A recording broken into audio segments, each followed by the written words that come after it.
여러분, 전 세계에서 한국어를 가장 많이 배우는 나라가 어딘지 아시나요? 미국도, 일본도 아닙니다. 바로 네팔입니다. 그런데 더 놀라운 사실, 한국어를 배우는 사람이 학생만이 아니라는 것, 의사, 변호사, 교수까지 전 국민적 한국어 열풍이 불고 있습니다. 도대체 왜일까요? 그 이유는 한 번의 지진, 그리고 한 나라의 진심 어린 손길이었습니다. 이재민 660만 명, 수백 년 된 문화유산이 무너져 내리고 수많은 아이들이 한순간에 가족을 잃었습니다. 그때 그 누구보다 먼저 달려온 나라, 그 나라가 바로 한국이었습니다. 한국은 구조대와 의료진을 보냈고 민간에선 기부와 물자, 종교계는 마을을 다시 일으켜 세웠습니다. 그리고 그날 이후 네팔 사람들의 마음속엔 한 나라의 이름이 깊이 새겨졌습니다. 그래서 오늘 우리는 이 질문에서 출발합니다. 왜 네팔은 한국어에 인생을 걸고 있을까? 어떻게 한 언어가 한 나라의 미래가 되었을까? 지금부터 전 세계를 감동시킨 한국어 기적 이야기, 그 놀라운 여정을 시작합니다. 잠깐 1초만 투자해서 좋아요, 구독 부탁드립니다. 안녕하세요. 저는 네팔 출신 라지브라고 합니다. 제 이야기를 들어주셨으면 해서 이렇게 글을 올려요. 먼저 저희 집의 자랑이자 유일한 재산이었던 물소 2마리가 팔렸어요.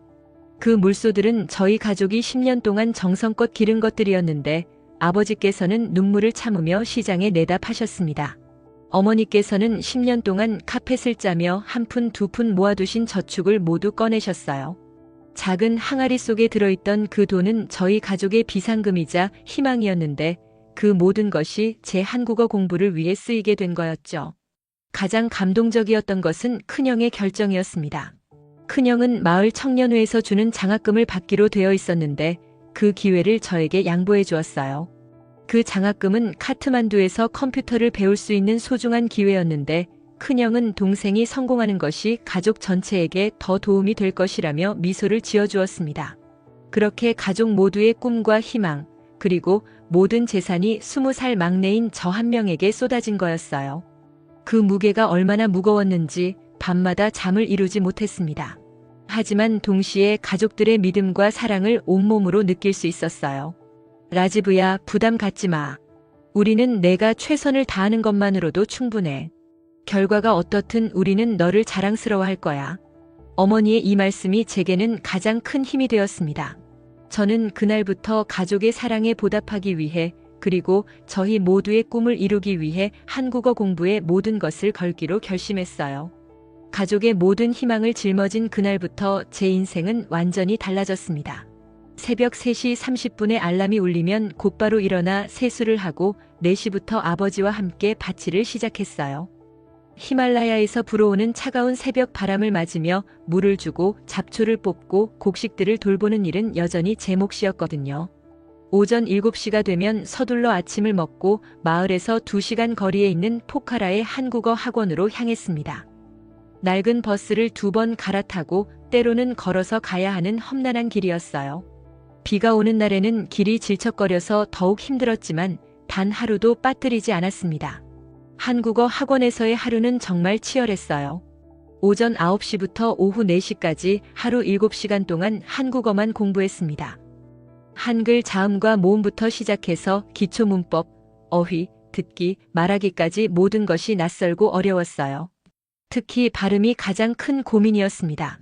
네팔어와 한국어는 발음 체계가 완전히 달라서 어와 오, 으와 우를 구분하는 것이 정말 어려웠거든요. 선생님이 안녕하세요라고 말씀하시면 저는 안녕하세요가 되었고 감사합니다는 감사합니다가 되어버렸어요. 학원에서 함께 공부하는 친구들도 모두 저와 비슷한 처지였습니다. 인도에서 온 친구, 방글라데시에서 온 친구, 스리랑카에서 온 친구들과 함께 점심을 먹으며 서로의 꿈을 이야기했어요. 모두들 한국에 가서 가족을 도와야 한다는 간절함을 가지고 있었죠. 라지브, 너는 정말 열심히 하는구나. 한국에 가면 분명 성공할 거야. 학원 선생님의 격려가 제게는 큰 힘이 되었습니다. 하지만 매일매일이 시험이었어요. 매주 보는 모의 시험에서 좋은 점수를 받아야 했고 한 번이라도 성적이 떨어지면 밤잠을 이룰 수 없었거든요. 오후 4시에 수업이 끝나면 다시 긴 여행길에 올랐습니다. 버스 안에서도 한국어 단어장을 펼쳐놓고 외웠어요. 사과, 바나나, 딸기, 빨갛다, 파랗다, 노랗다. 다른 승객들이 신기하게 쳐다봐도 신경 쓰지 않았습니다. 저에게는 한 분 한 초도 아까운 시간이었거든요. 집에 도착하면 오후 6시 30분 정도 되었어요. 저녁을 먹은 후에는 다시 밭으로 나가 아버지를 도왔습니다. 하루 종일 공부한 후라 몸은 피곤했지만 가족의 생계를 위해서는 농사일도 소홀히 할 수 없었어요. 어둠이 내릴 때까지 일을 하고 나서야 진짜 제 시간이 시작되었습니다. 밤 8시부터는 제 방에서 혼자 공부하는 시간이었어요.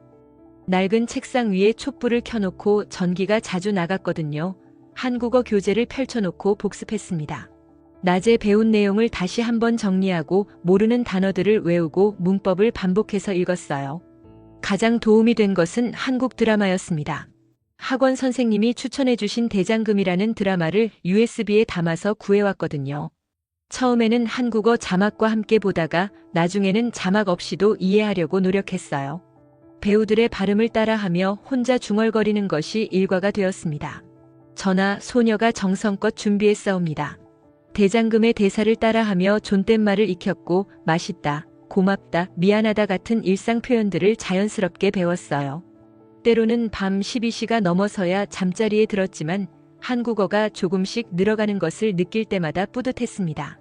그렇게 1년이 흘렀습니다. 그런데 문제가 생겼어요. 저희 집 형편이 더욱 어려워진 거였어요.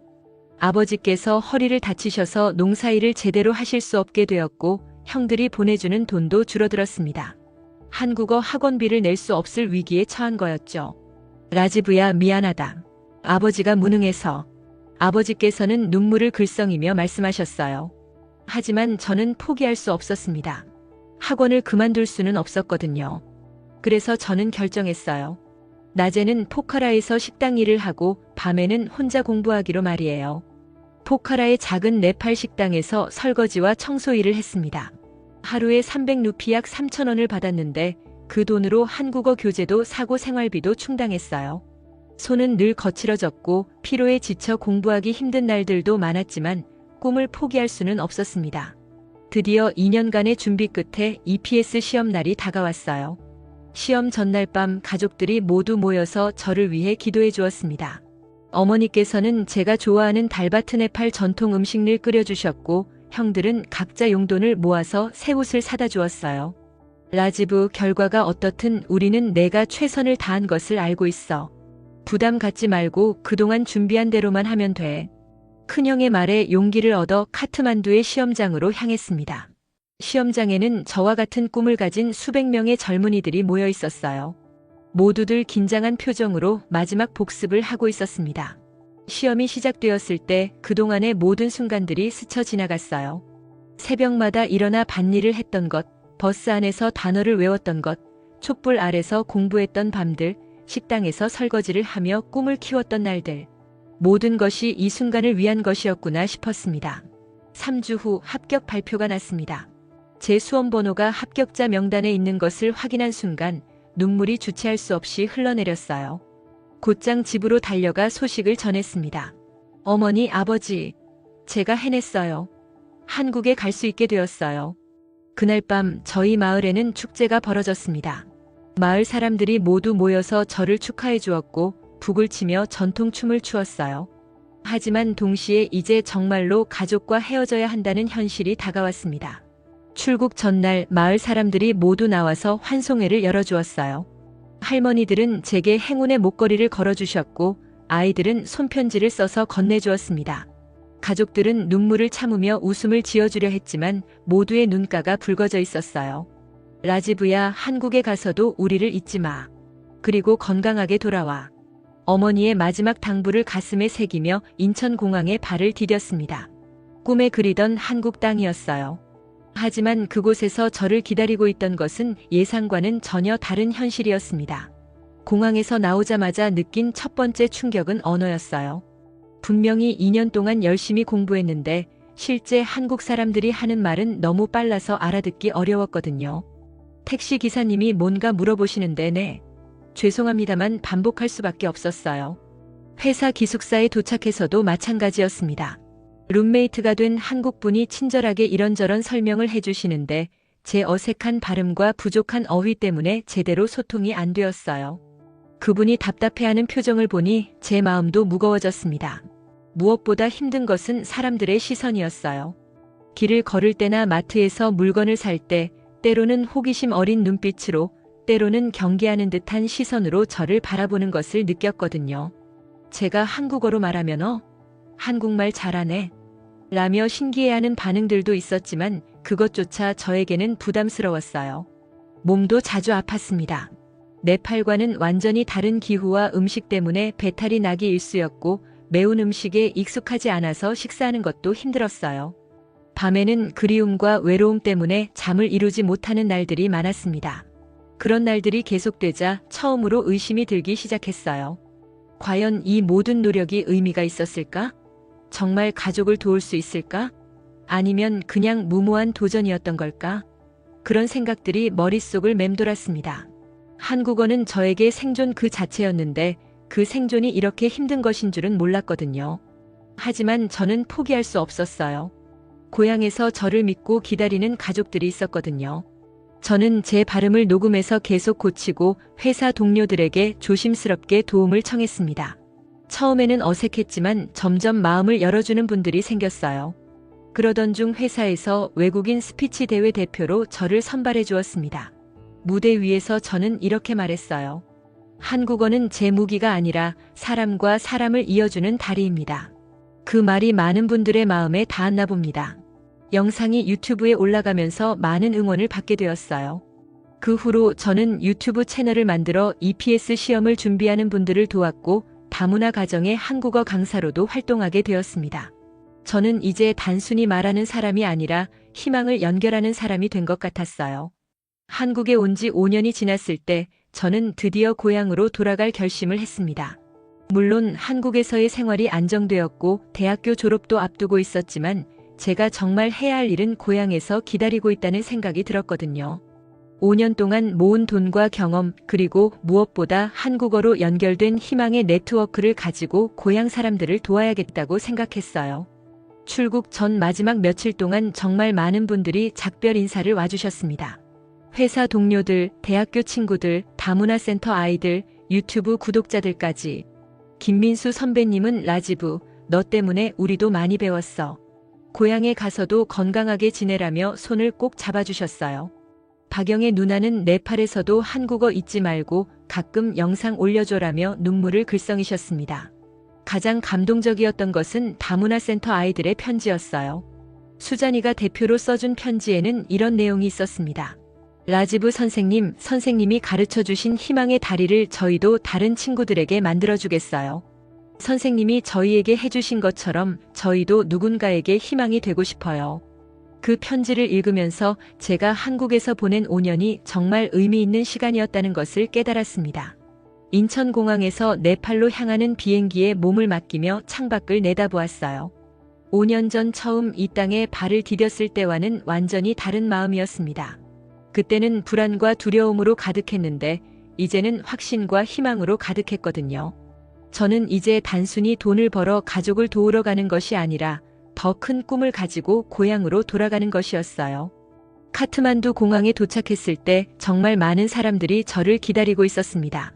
가족들은 물론이고 마을 사람들, 옛날 한국어 학원 친구들, 심지어 제 유튜브를 보고 공부했다는 젊은이들까지 와 있었어요. 5년 만에 보는 부모님과 형들의 모습에 눈물이 났습니다. 모두들 제가 한국어로 성공했다는 소식을 들었다며 자랑스러워해 주었어요. 라지브야, 내가 우리 마을의 자랑이야. 내 덕분에 우리 마을이 완전히 바뀌었어.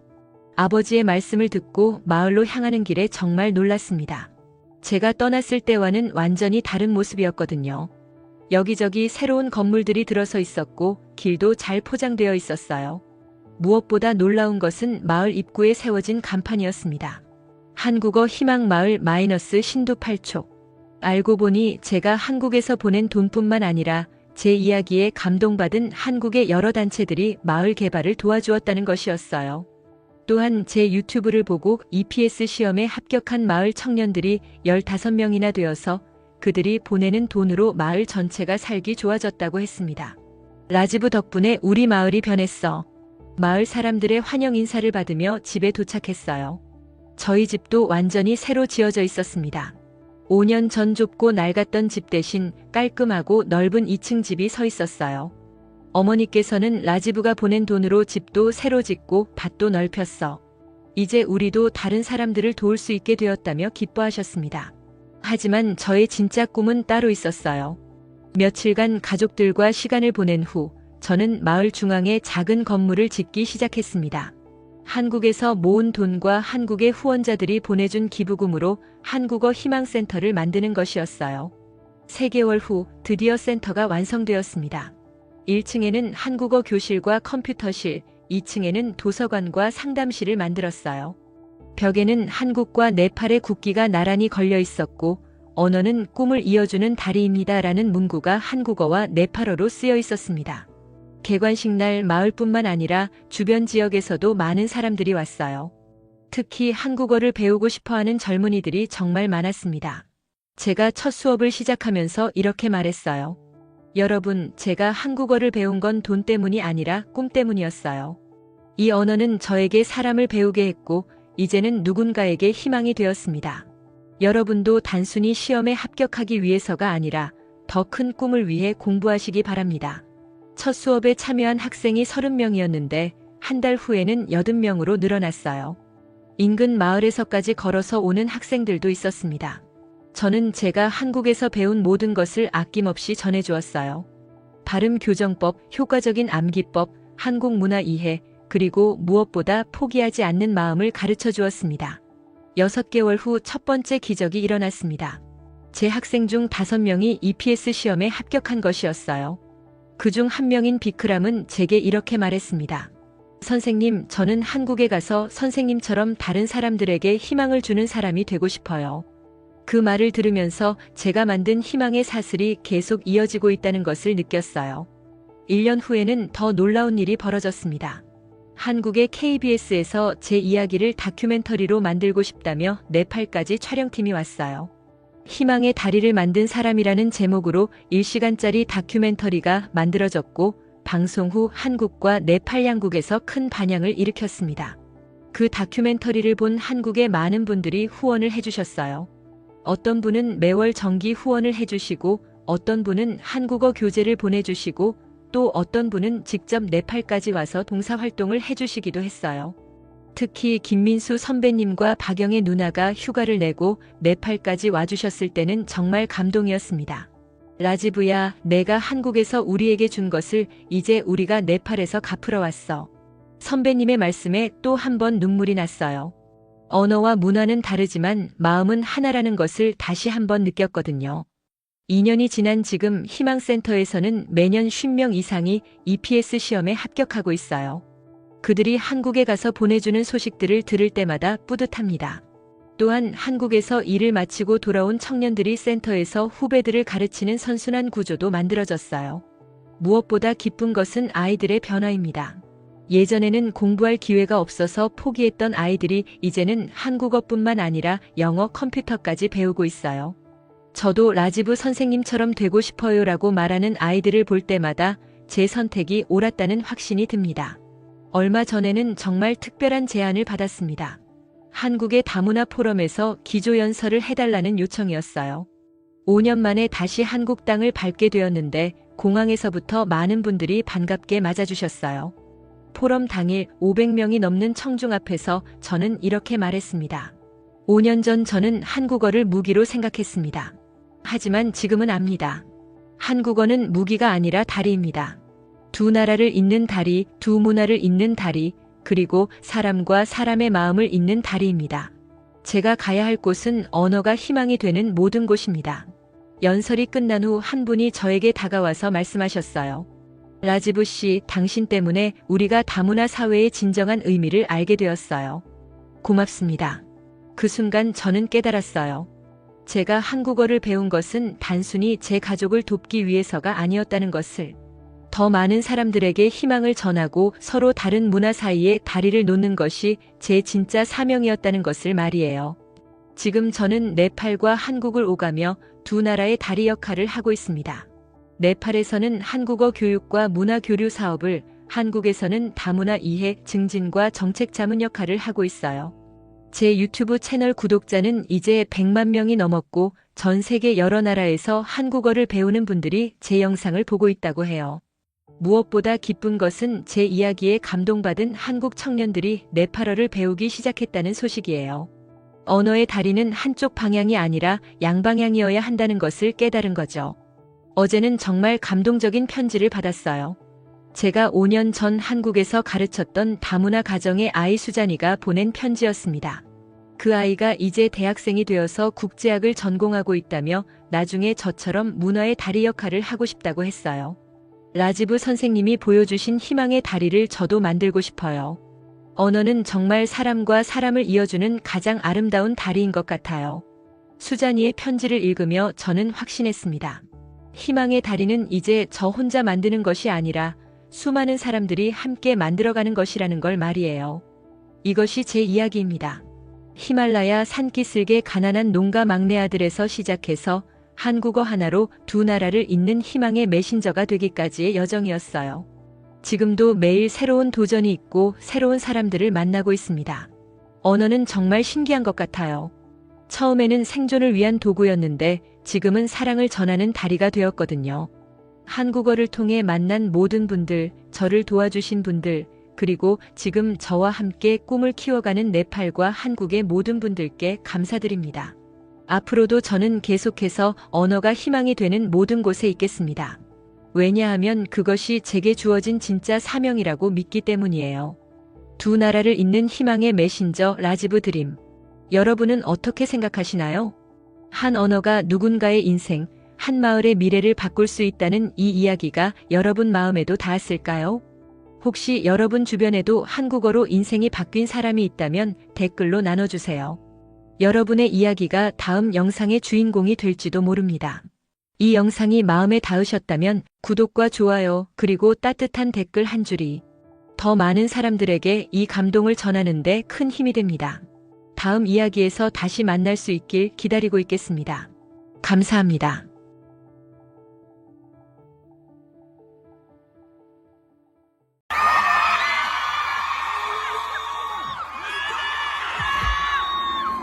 한때 한국의 작은 기획사에서 시작한 무명 아이돌이 있었습니다. 국내 대형 기획사도 아니었고 방송사의 선택도 받지 못했어요. 언제든 사라질 수 있는 수많은 연습생과 아이돌 사이에서 그들은 주목받지 못한 채 무대의 구석에 서 있었습니다. 하지만 지금 그들은 전 세계 스타디움에서 수십만 명의 관객과 함께 숨을 쉬고 있어요. 누구도 주목하지 않았던 이들의 무대는 이제 전 세계가 기다리는 공연이 되었고 그 중심에는 놀랍게도 기업이 아닌 팬들이 있었습니다. BTS의 성공은 단지 한 아이돌 그룹의 이야기가 아니에요. 이건 산업의 구조를 바꾼 팬덤이라는 집단의 혁신이자 문화 그 자체의 전환점이었습니다. 소속사가 뚫지 못한 시장을 팬들이 뚫었고 라디오 방송국을 설득하고 차트를 밀어올리고 전 세계 팬들을 연결시킨 건 화려한 기획이 아니라 음악을 믿고 움직인 사람들의 힘이었어요. 우리는 지금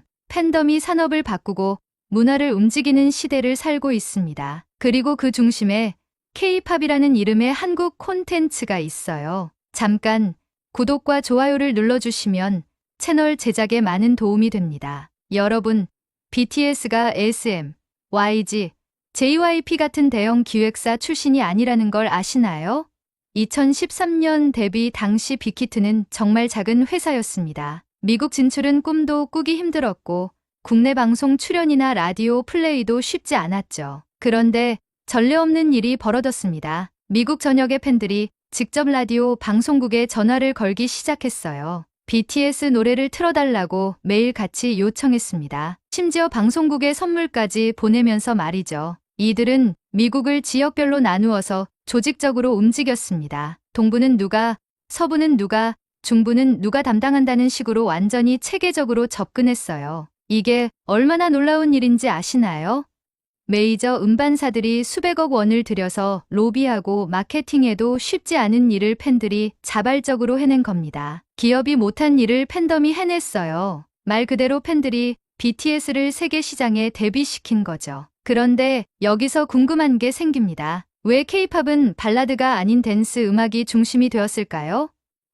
이 이야기는 1995년으로 거슬러 올라갑니다. 지방자치제가 본격적으로 도입되면서 한국 사회에 큰 변화가 일어났어요. 전국 각지에서 축제와 행사가 급증했습니다. 시민의 날, 문화축제, 각종 기념행사들이 우후죽순 생겨났죠. 그리고 이런 야외 무대에서는 댄스 가수들이 압도적으로 유리했습니다. 강한 비트와 화려한 퍼포먼스가 관객들의 시선을 사로잡았거든요. 발라드 가수들은 아무리 노래를 잘해도 야외 무대에서는 한계가 있었어요. 음향시설이 완벽하지 않은 상황에서는 섬세한 감정 표현보다는 강렬한 에너지가 더 효과적이었습니다. 나이트클럽에서도 길거리 테이프 판매에서도 강한 비트의 음악이 훨씬 잘 팔렸고요. 결과적으로 비주얼과 퍼포먼스 중심의 아이돌 시스템이 자연스럽게 형성되었습니다. 댄스가 강한 가수는 행사 수익도 높고 대중 인지도도 높고 팬덤화 가능성도 높다는 공식이 생겨난 거예요.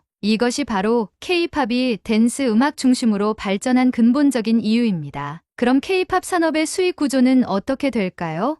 크게 세 단계로 나뉩니다. 첫 번째는 음원과 음반 판매 수익이에요. 하지만 이건 기본이고, 두 번째는 굿즈 판매, 광고 출연료, 각종 IP 수익입니다. 그런데 가장 크고 안정적인 수익원은 세 번째인 공연 수익이에요. 여기서 문제가 생깁니다. 한국의 인구는 약 5천만 명이에요. 아무리 인기가 많아도 공연장 규모와 횟수에는 분명한 한계가 있습니다. 서울 올림픽 주경기장에서 10만 명이 와도 전국을 다 돌아도 한계가 있어요. 그래서 해외로 갈 수밖에 없는 구조입니다. 이건 선택이 아니라 필연이었어요. SM엔터테인먼트가 2000년에 코스닥에 상장한 것도 바로 이 때문입니다. 해외 진출을 위한 대규모 자본이 필요했거든요. 그리고 보아를 통해 일본 시장에서 대성공을 거두며 이 전략이 옳았다는 것을 증명했죠. BTS는 이 모든 공식을 완전히 뒤집었습니다. 기업의 치밀한 기획이나 막대한 자본이 아니라 팬들의 자발적인 문화 활동이 시장을 뚫은 첫 번째 사례였어요. 그럼 기존 대형 기획사들은 어떻게 해외 진출을 시도했을까요? 각자 다른 전략을 취했습니다. SM은 시스템화에 집중했어요. 보아로 일본 시장에서 대성공을 거둔 후 동방신기, 소녀시대, 샤이니 등을 미국 시장에 투입했습니다. 하지만 미국에서는 생각만큼 성과를 내지 못했고 결국 아시아 중심으로 전략을 수정했죠. JYP는 좀 더 직접적인 접근을 택했습니다. 박진영이 직접 미국으로 건너가서 현지 프로듀서들과 작업하며 미국 음악 시장을 학습했어요. 그리고 원더걸스를 통해 대중적이고 친숙한 스타일로 미국 진출을 시도했습니다. YG는 또 다른 길을 보여줬어요. 싸이의 강남 스타일이 완전히 예상치 못한 방식으로 전 세계적 신드롬을 일으켰거든요. 이건 기획된 마케팅이 아니라 자연스러운 바이럴 확산의 힘을 보여준 사례였습니다. 유튜브라는 플랫폼과 만나면서 완전히 새로운 가능성을 제시했죠. 정리하면 SM은 시스템을, JYP는 프로듀서 역량을, YG는 아티스트의 개성과 정체성을 각각 실험했다고 볼 수 있습니다. 이제 K-팝의 세대 구분을 살펴볼까요? 이 구분은 단순히 시기만이 아니라 팬덤의 진화 과정을 보여줍니다. 1세대는 1997년부터 2004년까지예요. H.O.T와 잭스키스가 대표 주자였죠. 이 시기는 완전히 국내 중심이었습니다. 팬덤도 오프라인 중심이었고 팬클럽 가입도 우편으로 해야 했어요. 2세대는 2005년부터 2011년까지입니다. 동방신기, 슈퍼주니어, 빅뱅, 소녀시대 등이 활약했죠. 이 시기부터 아시아 진출이 본격화되었고 인터넷을 통한 팬덤 활동이 시작되었습니다. 3세대는 2012년부터 2019년까지예요. BTS, 엑소, 트와이스, 블랙핑크 등이 글로벌 시장 확산의 핵심 주자가 되었습니다. 이 시기의 가장 큰 특징은 소셜미디어를 통한 글로벌 팬덤의 실시간 소통이에요. 그리고 4세대인 2020년부터 지금까지는 정말 놀라운 변화가 일어났습니다. 뉴진스, 아이브, 에스파, 르세라핌 같은 그룹들은 데뷔 전부터 이미 글로벌 팬덤이 형성되어 있었어요. 예전에는 데뷔하고 나서 팬덤이 생겼다면 이제는 팬덤이 먼저 생기고 그 기대감 속에서 데뷔하는 구조가 되었습니다. 요즘은 데뷔 티저만 공개되어도 전 세계에서 팬들이 몰려와요. 멤버들의 개인 SNS 팔로워 수가 데뷔 전에 이미 수십만을 넘기는 경우도 흔합니다. 완전히 새로운 패러다임이 형성된 거죠. 그런데 최근 정말 흥미로운 현상이 나타나고 있습니다. 한국 없는 K-팝이 등장하고 있어요. 중남미, 동남아, 유럽 등지에서 한국인이 한 명도 없는 K-팝 스타일 그룹들이 생겨나고 있습니다. 이들의 음악도, 퍼포먼스도, 스타일링도 완전히 K-팝이에요. 심지어 한국어로 노래하는 경우도 있습니다. 국적만 다국적일 뿐이죠. 브라질의 LUMINI, 태국의 사이브이, 인도네시아의 JKT48 등이 대표적인 예입니다. 하지만 정말 재미있는 건 전 세계 팬들이 여전히 이런 질문을 한다는 거예요. 한국에서 인기 있어. 본진에서 인정받는 가수야. 아무리 실력이 좋고 인기가 많아도 한국에서의 인정이 여전히 중요한 기준이 되고 있어요. 이는 K-팝의 심장이 여전히 한국에 있다는 것을 보여줍니다. 전 세계 어디서 K-팝 스타일의 음악을 해도 결국 팬들은 한국이라는 원산지의 인정을 확인하고 싶어 해요. 마치 샴페인은 프랑스 샹파뉴 지방에서 만든 것만이 진짜 샴페인인 것처럼 말이죠. 이제 마지막 질문입니다. K-팝은 산업일까요?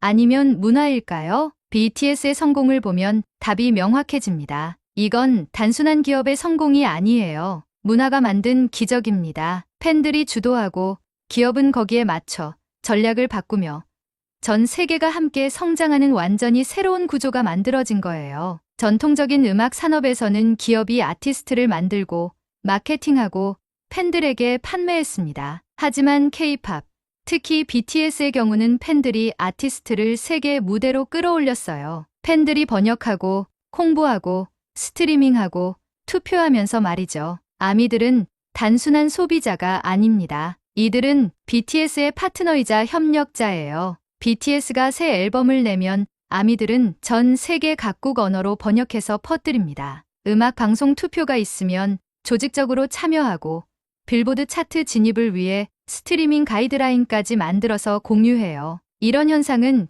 K-팝 전반으로 확산되었습니다. 이제 모든 K-팝 그룹의 팬덤이 이런 방식으로 활동합니다. 팬덤 자체가 하나의 문화가 되고 이 문화가 전 세계로 확산되면서 K-팝이라는 거대한 현상을 만들어낸 거예요. 그 중심에는 여전히 한국이 있습니다. 하지만 이제 한국만의 K-팝이 아니에요. 전 세계 팬들이 함께 만들어가는 글로벌 문화가 되었습니다. 그리고 그 심장, 그 원동력은 바로 팬덤입니다. BTS가 그래미에서 공연하고 UN에서 연설할 수 있었던 건 빅히트의 기획력 때문만이 아니에요. 전 세계 아미들이 만들어낸 거대한 문화적 파워 때문입니다. 이들이 BTS를 단순한 아이돌 그룹이 아닌 문화적 아이콘으로 만들어낸 거죠. 이제 K-팝은 한국 대중음악의 한 장르가 아닙니다. 전 세계가 함께 참여하는 하나의 문화 현상이 되었어요. 그리고 이 현상의 핵심에는 기업의 마케팅이 아닌 팬들의 자발적이고 열정적인 참여가 있습니다. 앞으로 K-팝이 어디까지 확장될 수 있을지는 아무도 예측할 수 없습니다. 하지만 한 가지는 분명해요. 그 확장의 중심에는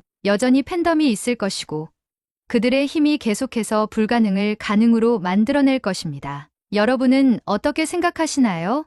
정말 팬덤이 기업보다 강력한 힘을 가질 수 있을까요? 이 영상을 보시는 여러분도 어떤 그룹의 팬이신가요? 여러분이 좋아하는 아티스트를 위해 어떤 일까지 해보신 적이 있나요? 앞으로 K-팝이 어디까지 확장될 수 있을 것 같으세요? 10년 후에는 또 어떤 놀라운 변화가 일어날까요? 여러분이 생각하는 K-팝의 가장 큰 매력은 무엇인가요? 음악일까요?